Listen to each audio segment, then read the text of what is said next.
Hello बच्चों, let's read the question. So question में given है कि the minimum kinetic energy required by alpha particle means helium 24, ठीक है. To cause the nuclear reaction, जहाँ पर हमें reaction given, ठीक है, 716 nitrogen plus 24 helium plus 118 plus 819 oxygen, ठीक है. In a laboratory frame is n, ठीक है. The minimum kinetic energy is n of the alpha particle.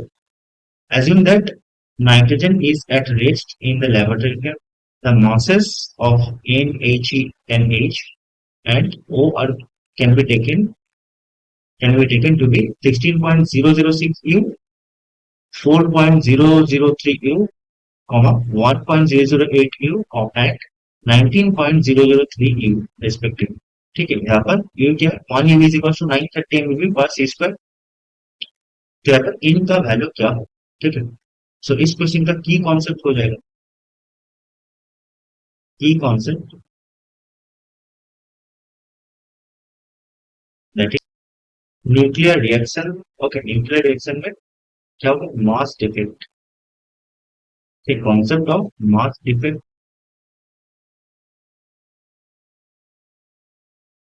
Okay, so यहाँ पर हमें क्या गिवन है, रिएक्शन की नाइट्रोजन से, ठीक है, 716 नाइट्रोजन प्लस हीलियम 24, यहाँ से क्या हो रहा है, product that is H11 plus oxygen 819, ठीक है. सो मास डिफेक्ट क्या है, मास डिफेक्ट को हम डेल एन से डिनोट करते हैं, ठीक है. मास डिफेक्ट होता है mass of the reactant minus mass of the product, ठीक.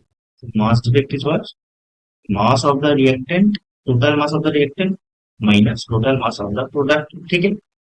अगर यहाँ पर हम देखेंगे, ठीक है, so total mass of the product क्या हो जाएगा, total mass of the product that means इस वाले पार्ट का मास हो जाएगा, ठीक है, दैट इज 19.003 प्लस 1.008, ठीक है. इसका हो जाएगा 20.011 यू, ठीक है. इसका मास होगा 20.011 यू.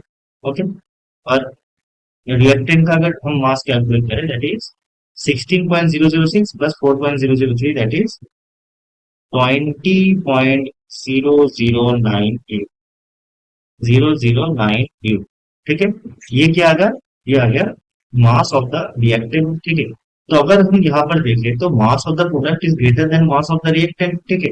सो इस ये रिएक्शन को मतलब सक्सेसफुल होने के लिए क्या होना चाहिए कि इस पार्ट में, रिएक्टेंट के पार्ट में एनर्जी ज्यादा होना चाहिए, ठीक है. दैट मीन्स हीलियम को हमें और से अल्फा पार्टिकल को हमें एक इनिशियल काइनेटिक एनर्जी देना पड़ेगा ताकि रिएक्टेंट साइड का जो एनर्जी हो वो ज्यादा हो, ठीक है. So we have to provide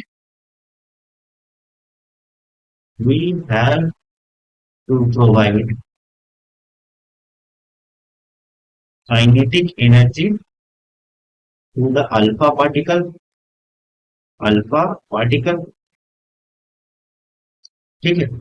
सो उसके लिए कितना एनर्जी लगेगा, एनर्जी लगेगा डेल ई कितना लगेगा, that is del m c square, ठीक है.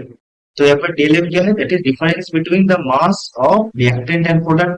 तो ये आ जाएगा 20.011 minus 20.009 u into c square, ठीक है. ये आ जाएगा 0.00 यू क्या है, 930 एमबी पर सी स्क्वायर, ठीक है. So into 930 MB per c square into c square, ठीक है. सो यहाँ से del E that is energy क्या आ जाएगा 1.86 एमएटी, ठीक है. So to cause the nuclear reaction this amount of kinetic energy, ठीक है, और अगर say this amount of energy is required in the reactant side, ठीक है. सो अब हम देखेंगे कि अल्फा पार्टिकल को कैसे हमें इनिशियल काइनेटिक एनर्जी देना होगा, ठीक है. तो हमारे पास क्या था, एक नाइट्रोजन था, ठीक है, नाइट्रोजन 760। हम क्या कर रहे हैं कि एक अल्फा पार्टिकल, ठीक है, दैट मीन्स He24, इसको हम बोम्बार्ड कर रहे हैं, ठीक है। इसका मास मान लेते हैं m है, तो इसका मास क्या हो जाएगा, 4m हो जाएगा, ठीक, क्योंकि इसका मास नंबर क्या है 4 और इसका 16, तो इसका मास 4m हो गया ना।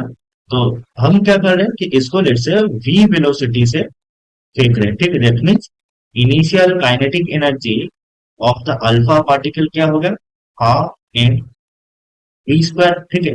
यही हमें फाइंड करना होगा, राइट। दिस इज हमें गिवन है, ये है एन, ठीक है। तो क्या होगा, मैक्सिमम एनर्जी लॉस कब होगा, जब इनइलास्टिक कोलिजन होगा, ठीक है। इनइलास्टिक कोलिजन कैसा होता है, लेट्स से कि हम एम मास के पार्टिकल को v वेलोसिटी दिया, ठीक है। 4m मास क्या था, 4m मास v, ठीक है, इसका वेलोसिटी 0 था, ओके। फिर क्या होगा, कोलिजन होगा, कोलिजन होने के बाद ये दोनों पार्टिकल एम और 4m, ठीक है, एक same velocity let's say v1 से जाएगा, ठीक है। तो ये v1 कैसे फाइंड करेंगे, ठीक है। So from conservation of momentum, conservation of momentum, हम क्या बोल सकते हैं कि एम ही is equal to 4 plus 1 that is 5m v1। तो यहाँ से v1 क्या आ जाएगा, v/5, ठीक है। तो इस केस में लॉस इन काइनेटिक एनर्जी क्या हो जाएगा, दैट इज डेल के ई बोल देते हैं, ये हो जाएगा half of m v square minus half of 5m 5m v/5, ठीक है, क्योंकि v1 है v/5 होल स्क्वायर, ये आ जाएगा 4/5, ठीक है, into half of m v square, ठीक है। This is equal to, so kinetic energy कितना आ गया, that is 4/5 into half m v square ना, हाफ एम वी स्क्वायर क्या गिवन है, that is initial kinetic energy of the alpha particle, जो कि हमें गिवन है n, ठीक है। सो हाफ 4/5 इंटू n हो गया, ठीक है। Now according to the question हमें क्या करना पड़ेगा कि this amount of energy is given to the reactant side, ठीक है। क्या एनर्जी, 1.86 MeV, ठीक है, ये एनर्जी लगेगा, ठीक है। So this 4/5n should be equal to 4/5n should be equal to 1.86, ठीक है। तो भी ये रिएक्शन हो पाएगा।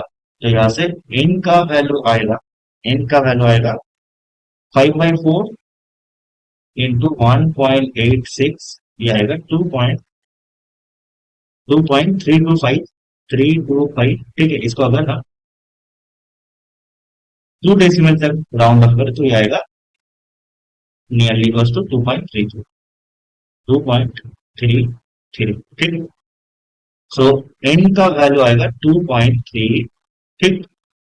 सो our final answer is the value of n is 2.33, ठीक है, इन MeV, ओके।